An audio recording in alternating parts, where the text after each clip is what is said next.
Everybody, welcome to the FreeMind podcast. It's Nate and Chershin here, and we have our special guest is Glenn Smith of Brewery Tours, based in York, Pennsylvania. Glenn, how you doing today? Gentlemen, I'm doing fantastic. Thanks for having me. Excellent. Hey, we are so excited to have you on board and have a different experience here with the alcohol industry from the tourism aspect. So really focusing on how you started Brewery Tours, what the local scene's like in York, Pennsylvania, and the surrounding area, and also some of the different virtual experiences and your beer boxes and things like that you're doing as far as the tourism and expanding your local market and expanding beyond that. So Glenn, tell us a little bit about Brewery Tours and how you got started and all that. Brewery Tours is an educationally based experience. So I always like to tell people we're not a drunk bus, we're not a pub crawl. What we really are is we are going to teach you about beer, whether you're an expert or a novice. We get into the distinction between an IPA and a pale ale, and a stout and a porter, and what makes a sour. And in addition to that, what's really unique about our tours is they're all run by our beer guides. And our beer guides are people that have some experience and knowledge in the craft beer industry, whether they're home brewers, they work in breweries, they work in the craft beer industry, so that these people really know what they're talking about. So when you go on our tours, you're going to learn about beer. We're going to be able to get you exclusive access into the breweries, such as going back into the brew house, showing you how beer is made. We have a lot of the brewers participate in the tours as well, so you get to meet them and hear their stories. And then you get to enjoy a good variety of craft beer along the way. Awesome. Well, tell us a little bit about the different variations of the experiences that you offer your customers. I mean, your consumer can get a physical experience. You've had variations of walking tours, brewery tours. Then during COVID, you started your virtual tours, and then you have that. You have also the gifted box and everything like that. So there's a variety of different ways that consumers can experience your brand and thus the breweries around them. That's right. We do offer a number of options. As you've mentioned, the very first tour that we created when we launched, I think our first tour was in October of 2018, was a walking tour in York City. At that time, there were 6 breweries in York City, all within a 1 square mile radius, which made it incredibly easy to walk from brewery to brewery. So we started off with a walking tour that visited 3 breweries, and typically all of our in-person tours consist of 3 breweries. So the walking tour followed with a second walking tour, which hit the other 3 breweries that were in York City. And then shortly after that, we added on a brew bus. So the brew bus was designed to get people into a deeper exploration of York County, where we started hitting breweries outside the city. Then, 2019, at the end of 19 is when all of a sudden COVID, started rearing its ugly head into 20, and we were no longer able to run any of our in-person events. I think we managed to run 2 tours in January, and then everything started shutting down. And for the majority of 2020, we didn't run a single tour. Throughout that time, we were trying to stay relevant, trying to figure out what to do. And one of the benefits that came out of this was, I guess today we use the word pivot.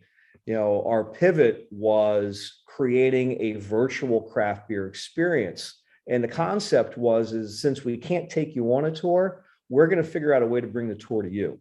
So the virtual experience consisted of this gift box that contained 4 hand-selected craft beers, our tasting glasses, our tasting notes, and then you would log in on Zoom with our beer guides, who would then give you a guided tasting online of the beers that were in your gift box. So that fortunately came along towards the back half of 2020 and helped us through that year. And because it was such a popular item, it's remained a fixture into 2021. Glenn, when it's such an interesting idea, and when you make yourself stand out, but what need did you kind of see in the craft beer business that this idea was filling? What that's kind of usually businesses or ideas are formed out of necessity, or it's the mother of invention. But what were you seeing around that time that said, man, this is, people are going to be into this. People want to, this is going to be the driving force. That's a great question. When you talk about, entrepreneurialism and creating businesses, one of the things they always stress is, what problem are you solving? Right.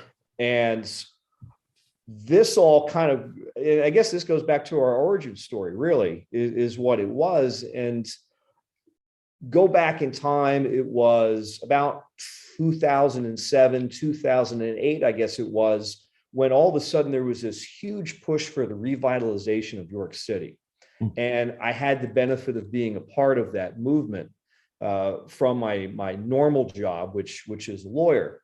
So in working with a lot of the businesses downtown and creating businesses and helping small businesses grow into larger businesses, one of the things that came out of it was breweries. So in 2010, York County had no breweries anywhere in its borders. And then all of a sudden, 2011 comes around with our very first brewery, that was Mudhook. And then that was followed by Liquid Hero. And I think after that was Crystal Ball. And then one after the other started popping up. And fast forward a couple of years, I'm looking around the York County scene, and I've always been a craft beer fan. We can talk for hours about that, running around the country and exploring all kinds of breweries. But there were two things that happened. One was I saw an amazing craft beer scene growing in York County, and nobody was doing anything about it.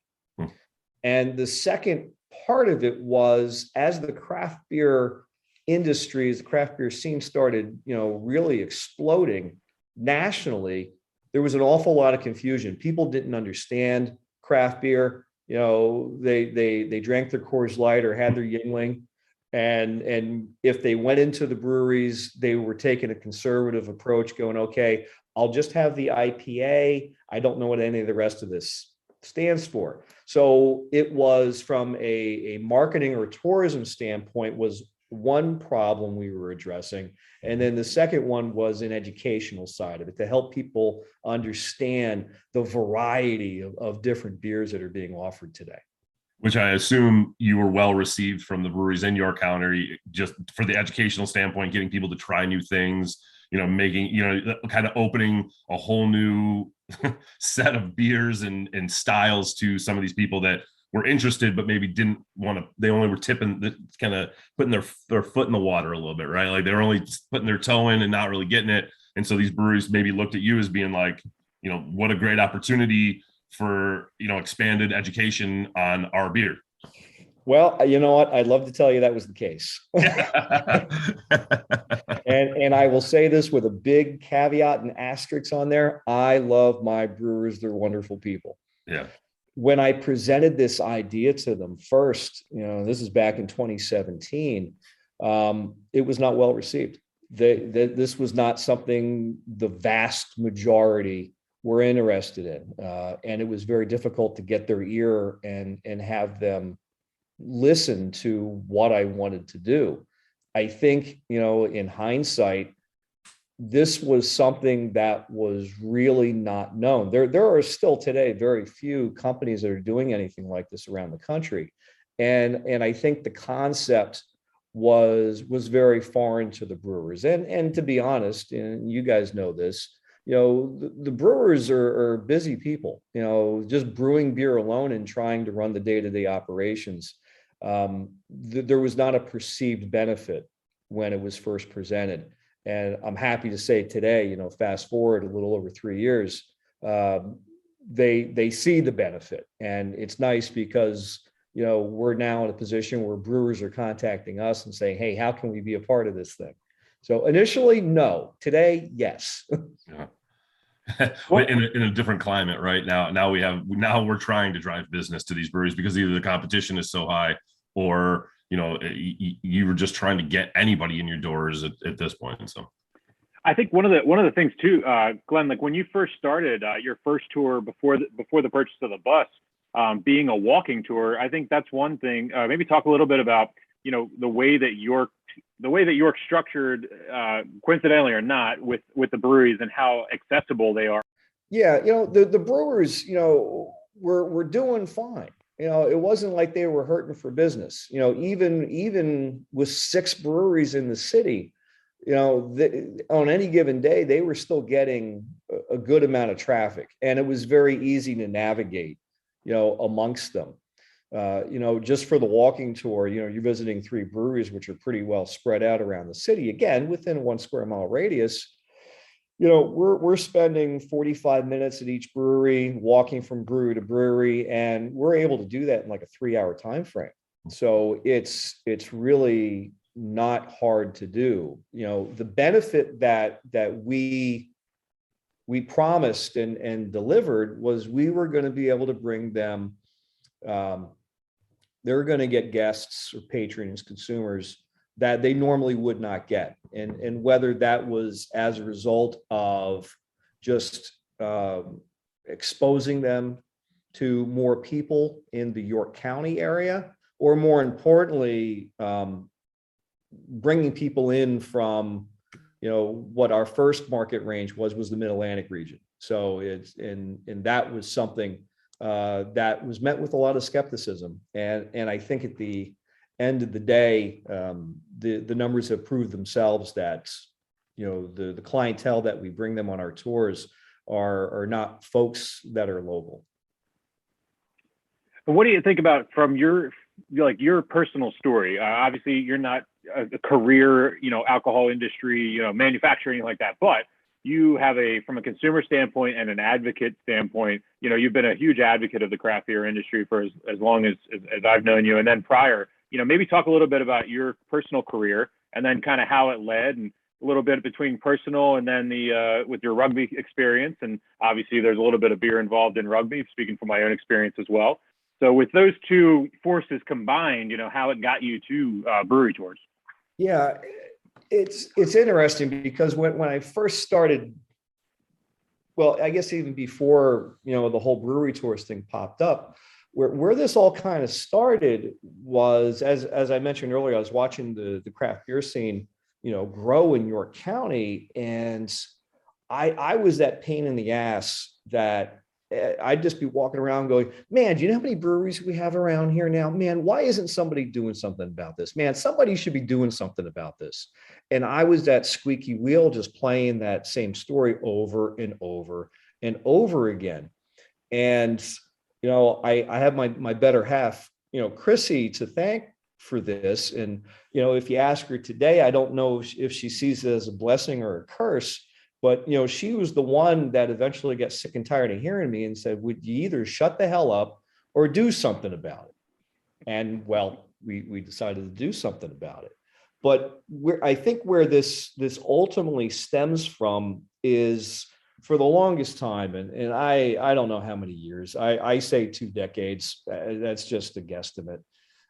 Whenever we would go on vacation, one of the first things we were looking for is what were the local breweries, and sometimes the vacations are because we want to go to a particular brewery, and inevitably Glenn would disappear, and where the hell is he? I found my way back into the brew house because I found the brewer, and I'm talking with the brewer because I wanted to hear the story. I'm always interested in the stories. Why did you do this? How did you do this? Why do you name it this?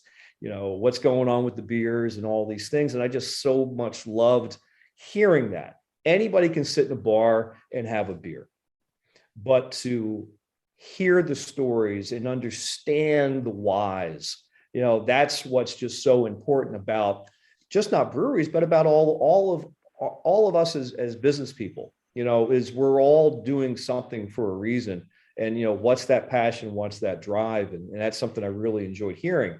So that, I think that combined with the, why isn't somebody not doing something about York County craft beer scene, that led into the creation of Brewery Tours, which was essentially what I wanted if I went on a tour. And I kept my fingers crossed there were more people like me.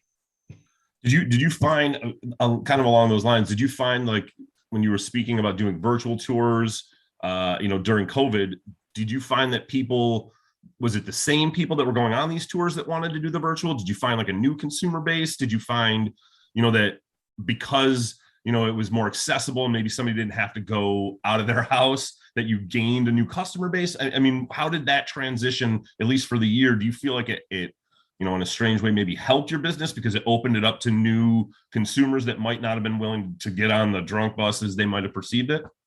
Yeah, I think you touched on something there. I almost said tapped into something there as a really bad, that's not the first Puns time. are welcome. Puns are Yeah. But yeah, you know what? I think there's still, even though we scream from the rooftops, we're not a pub crawl, we're not a drunk bus and all these things. Right. I think there's still a little bit of an apprehension for people to go on these tours, either for that reason or just the whole thing is still just really overwhelming because there's an awful lot, and we try to break it down and make it as simple as humanly possible. The virtual experience, I think, did open up new doors, for us, and opened up a new market for us as well. No longer did you have to physically go to the breweries. And also it was a much shorter experience as well, because the walking tour is about 3.5 hours.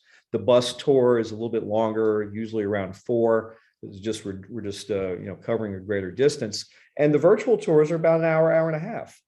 So no longer did you have to commit all Saturday afternoon to come run around with me and learn about beer. You can now have a really concentrated experience. And as you mentioned, from the safety of your own sofa, which was huge. And it's still important today because frankly, the tourism scene has not returned. It's come back a little bit, but it hasn't returned. In 2020, wrapping 2020 up, I think we probably had about half of the visitors that we did in 2019. So the numbers aren't there yet. And the virtuals allow people to have that experience in a shorter period of time from wherever they want to do it. So it's created a lot more of a convenience for people to explore it. What would you say as far as, like, we talked a little bit about when you were getting started up and understanding, getting people on board with the concept, getting your brewery partners on board with the concept, as well as the community as a whole. What, outside of that too, for your entire career, and this could be on the legal realm of things that has nothing to do with alcohol, what would you say from let's say a life lesson and kind of a founding business person standpoint, and also just being a leader in both industries? You were in a unique experience that you were very involved in 2 different industries with your work in the legal world as well as in the alcohol world. What would be some challenges that you have overcome and worked with as far as that goes, and some life lessons and tokens of wisdom, I'd say, that you can help with anybody as far as overcoming adversity, and not necessarily COVID related, but just in general as far as your whole career goes?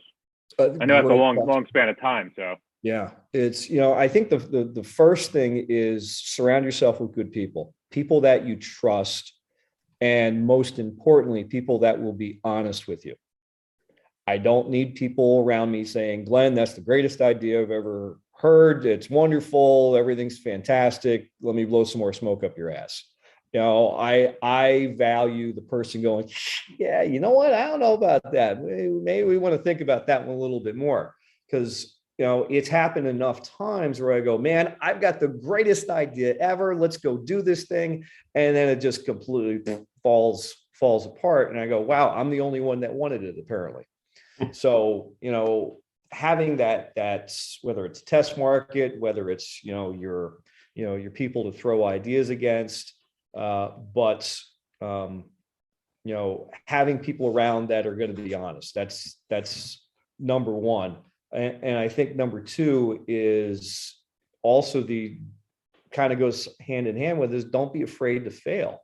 We've done a number of tours that just didn't work out. It just, there wasn't an interest, whether it wasn't the right time, whether it wasn't marketed in the right way, I don't know. And it's just like, all right, on to the next thing, here we go.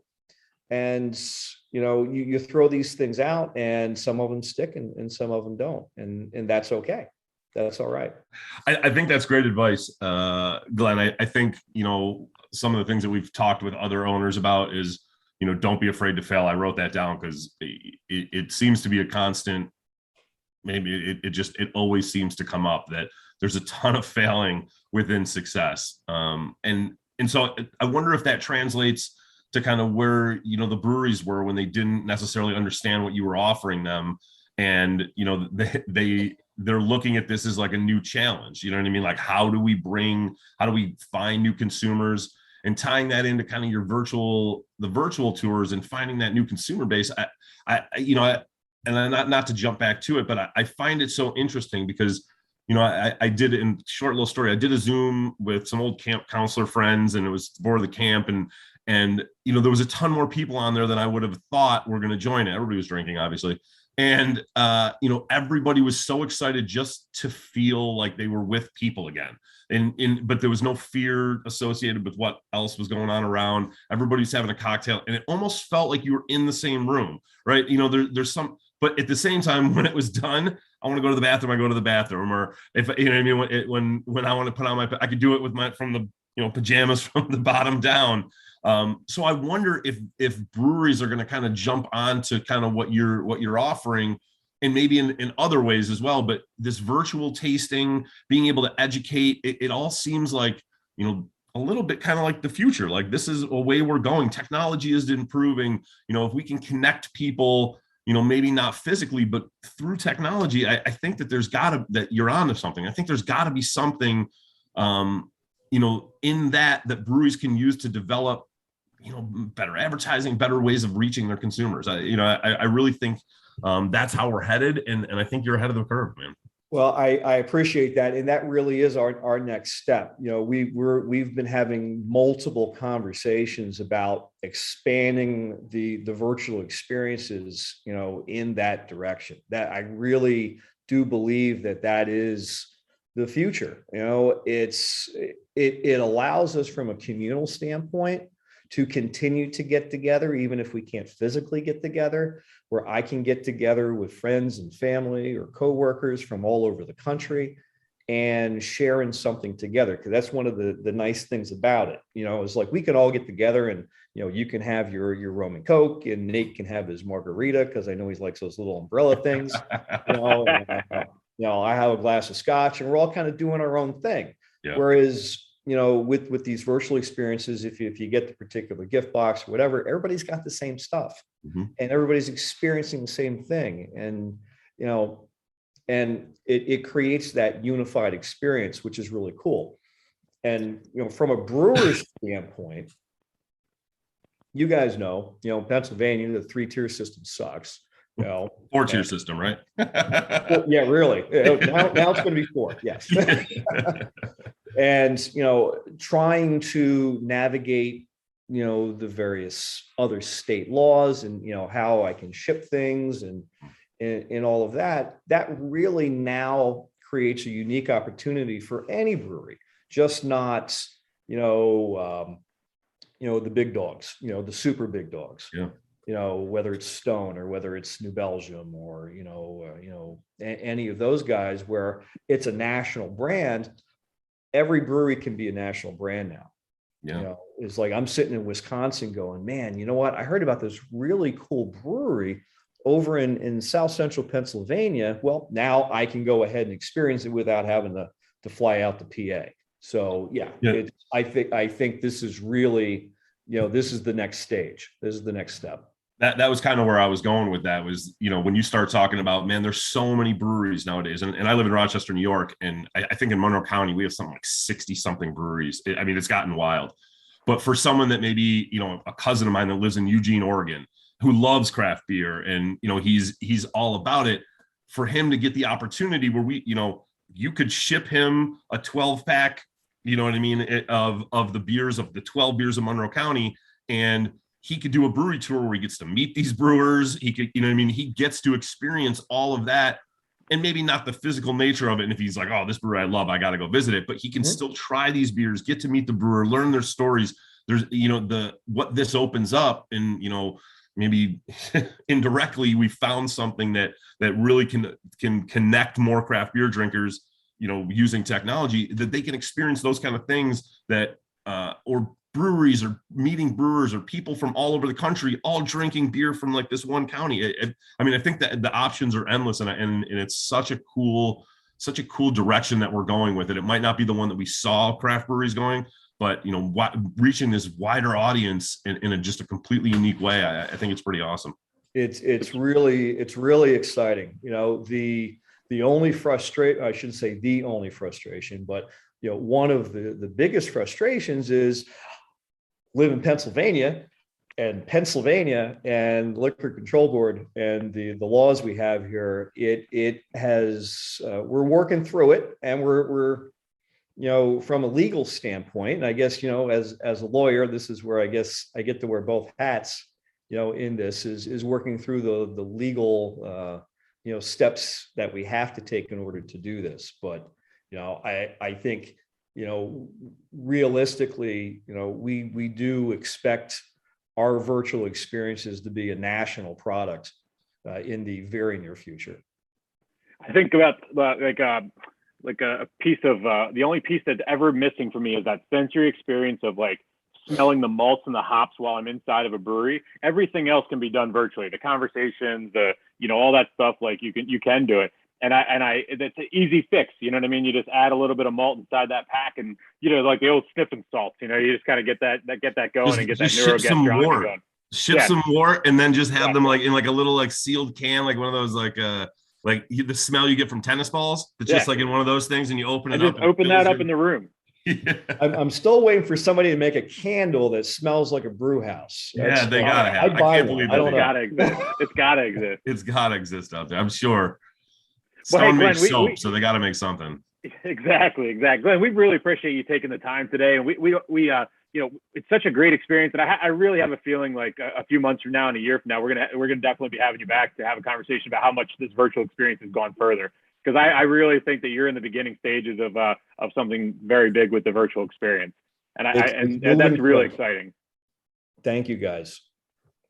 Excellent. Awesome. Hey, thanks so much for being with us, Glenn. My pleasure. Thank you. Cheers. Everybody, make sure you check out Brewery Tours and York County Ale Trail and Glenn Smith, all on Facebook and Instagram and all the other social media webs that you can find out there. Hey, take care. Have a good day, everybody.